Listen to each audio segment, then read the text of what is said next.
Nakabili ako sariwang atay at tuwalya. Mga halo-halo na laman loob ng baka. Wala pa kasing kambing kaya sa ngayon eto muna. 2 kilo ayos na. Pang ulam namin sa umaga. Isa kasi ito sa paborito ng aking mag-iina. Kaya lulutuin ko na para maganda ang pasok. Active naman sa eskwela. Pagkatapos mahugasan, papakuluan ko lang muna kasama ng sibuyas, luya, paminta at kaunting pampalasa upang madali na lang itong hiwain kapag nahalbusan na. At sunod kong sinala yung katas ng murang bituka upang malinis naman hindi sumama yung maliliit na hibla. Saka ko binalikan yung laman. Hinango ko lang ito upang sa ganun mapalamigan. Saka ako tumuloy sa kusina para umpisahan ang paghihiwa. Magdidilim na kaya pinasamahan ko na lang na isang bote habang inihahanda. Dahil hindi maiwasang dumampot at matakam sa mga hinihiwa. Sabay tingin ni Mrs. Hindi naman weekend kaya tama ka na dyan sa isa. Kung ayaw mo naman tamaan ka. Pabulong na bigkas at mga nanlilisik na mga mata. Dito na ako naggisa ng sibuyas, bawang at luya. Saka inilagay yung laman loob kasama ng paminta at pampaalat na patis. Isasangkutsa ko muna. Sunod kong inilagay yung katas ng murang bituka. Patutuyo ang kulit ito at nilagyan ko na din ng suka. Makalipas ang ilang sandali wala ng katas kaya inilagay ko na din yung aking pinaglagaan. Pinakuluan saka tinakluban at itutuloy ko na lang ang pagluluto kinabukasan. Kinaumagahan dito ko na binalikan. Natuyuan na ng katas kaya nagdagdag ulit ako ng sabaw. Itutuloy ko ang pagpapakulo kasama na ng siling panigang at saka hiniwa yung talbos na sampalok na pangpaasim na sabi nga nila bakit ko daw ito ginagawa. Hindi naman sinigang. Sagot ko naman, subukan nyo din para malaman ang kaibahan ng lasa, baka hindi mo ito makalimutan. At pinigaan ko pa ng kalamansi pambalansi ng lasa bago ito ihanda. Nakapagkape na ako kaya nasikaso ko muna yung aking mag-iina. Naipagdasal ko na din yan kaya atak na agad sila. Ganto ang eksena namin sa umaga. Medyo nagmamadali nga lang baka malate sila. Pero ang importante makakain muna para high ang energy, hindi lambutin sa eskwela. Lalo na nga kung yung ulam paborito nila. Yung mga hugasin iniwan ko muna, saka kami gumayak at inihatid ko na sila. Ganyan ang tagpo namin araw-araw. Sabay ako naman umuwi na.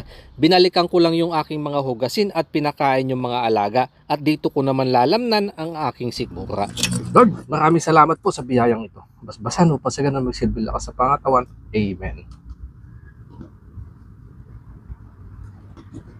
Kain po tayo ng papaitan.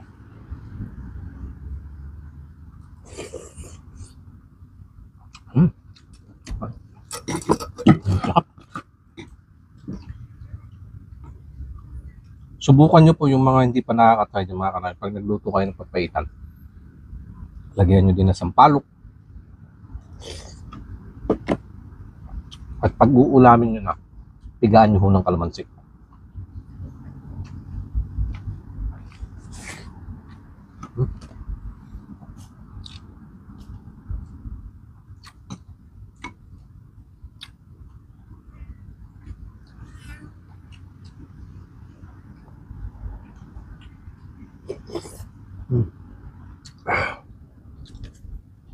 Hindi masin mayang. Talagang tudahagod mo yung sabaw.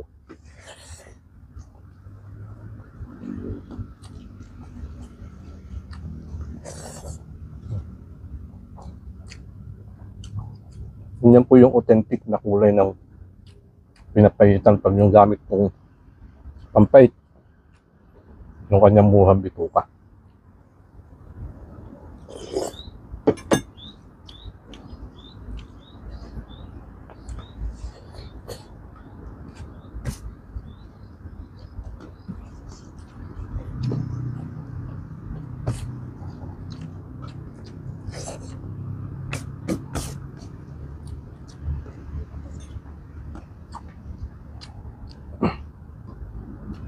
Kaunti lang pa ako magsabaw. Hindi katulad ng mga pangbenta kasi na talagang lubog. Ito, sakto lang. Tingnan nyo, sagana sa laman.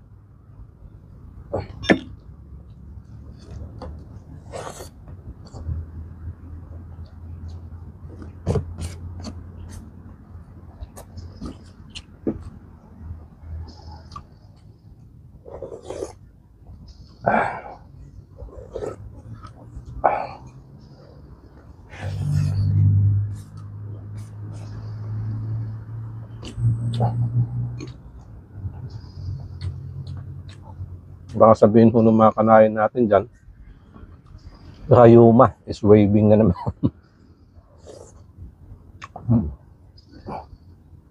Minsan lang naman po. Saka pag gantong kumakain ako laman loob.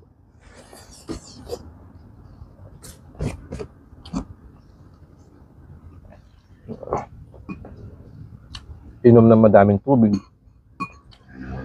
Saka papawis. Jogging o kaya laro ng basketball.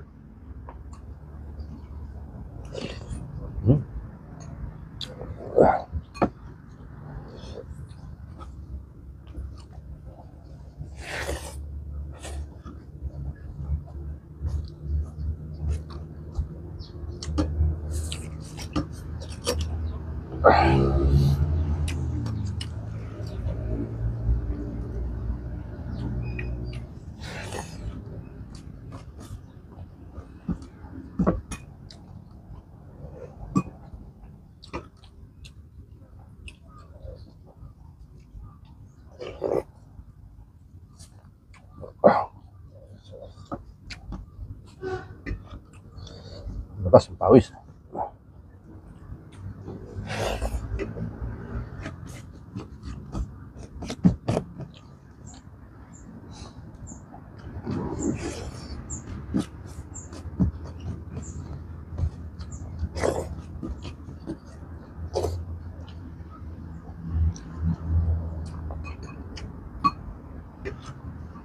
Papaking ko na lang to.